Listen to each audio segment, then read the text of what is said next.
जय श्री राधा कृष्ण। सावन का पावन पवित्र महीना चल रहा है और चातुर्य मास का ये पहला महीना है।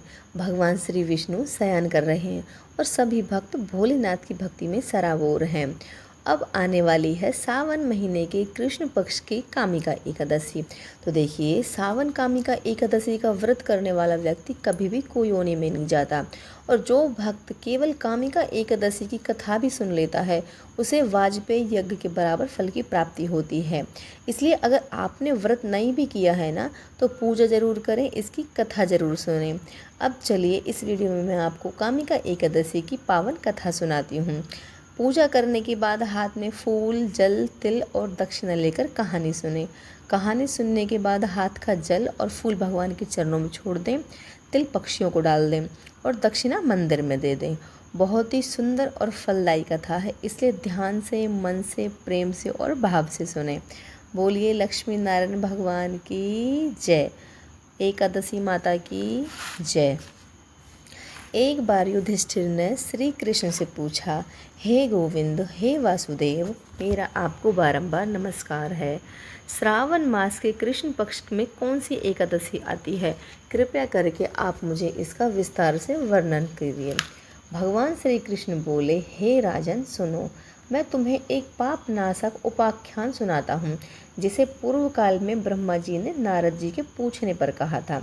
नारद जी ने प्रश्न किया, हे भगवान, हे कमलासन, मैं आपसे ये सुनना चाहता हूँ कि श्रावण के कृष्ण पक्ष में जो एकादशी होती है उसका क्या नाम है, उसके देवता कौन हैं तथा उससे कौन सा पुण्य होता है। हे प्रभु, ये सब मुझे आप विस्तार से बताइए।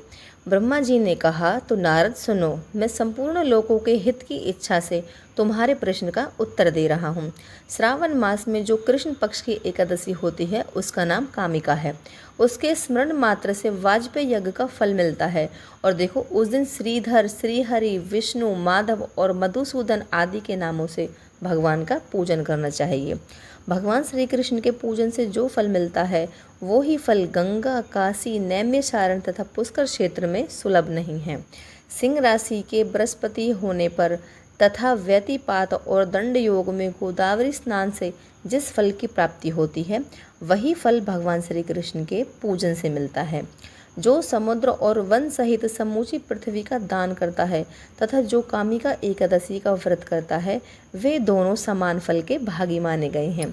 जो ब्याई हुई गाय को अन्य सामग्रियों के सहित दान करता है उस मनुष्य को जिस फल की प्राप्ति होती है वही कामिका एकादशी का व्रत करने वाले को मिलता है। जो नर श्रेष्ठ सावन मास में भगवान श्रीधर का पूजन करता है उसके द्वारा गंधर्वों और नागों सहित संपूर्ण देवताओं की पूजा हो जाती है। अतः पाप भीरु मनुष्यों को यथाशक्ति पूरा प्रयत्न करके कामिका एकादशी के दिन श्री हरि का पूजन करना चाहिए।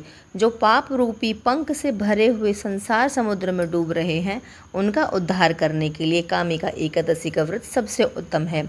अध्यात्म विद्या परायण पुरुषों को जिस फल की प्राप्ति होती है उससे बहुत अधिक फल कामिका एकादशी व्रत का सेवन करने वालों को मिलता है।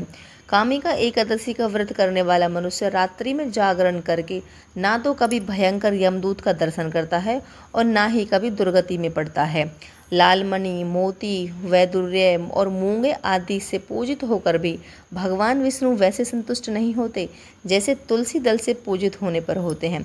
जिसने तुलसी की मंजरियों से श्री केशव का पूजन कर लिया है उसके जन्म भर के पाप निश्चय ही नष्ट हो जाते हैं। जो दर्शन करने पर सारे पाप समुदाय का नाश कर देती है, स्पर्श करने पर शरीर को पवित्र बनाती है, प्रणाम करने पर रोगियों का निवारण करती है, जल से सींचने पर यमराज को भी भय पहुंचाती है, आरोपित करने पर भगवान श्री कृष्ण के समीप ले जाती है और भगवान के चरणों में चढ़ाने पर मोक्ष रूपी फल प्रदान करती है, उस तुलसी देवी को बारंबार नमस्कार है। जो मनुष्य एकादशी को दिन रात दीपदान करता है उसके पुण्य की संख्या चित्रगुप्त भी नहीं जानते। एकादशी के दिन भगवान श्री कृष्ण के सम्मुख जिसका दीपक जलता है उसके पितर स्वर्गलोक में स्थित होकर अमृतपान से तृप्त होते हैं। घी या तिल के तेल से भगवान के सामने दीपक जलाकर मनुष्य देह त्याग के पश्चात करोड़ों दीपकों से पूजित होकर स्वर्ग में जाता है। भगवान श्री कृष्ण कहते हैं, हे युधिष्ठिर, यह तुम्हारे सामने मैंने कामिका एकादशी की महिमा का वर्णन किया है। कामिका सब पातकों को हरने वाली है, अतः मानवों को इसका व्रत अवश्य ही करना चाहिए। यह स्वर्ग लोक तथा महान पुण्य फल प्रदान करने वाली है। जो मनुष्य श्रद्धा के साथ इस महत्तम का श्रवण करता है वह सब पापों से मुक्त होकर श्री विष्णु लोक में जाता है। कामिका एकादशी व्रत कथा महत्तम समाप्तम। मैं भगवान श्री हरि के चरणों में इस कहानी को कहने, सुनने और हुंकारा भरने वालों की मंगल की कामना करती हूँ। कान्हा, आपके जीवन के कष्ट हरे पापों का अंत हो और आपके सिर पर मेरे ठाकुर का हाथ हो। आपके जीवन में, मन में, आत्मा में भक्ति का संचार हो। ओम नमो नारायणाय नमः।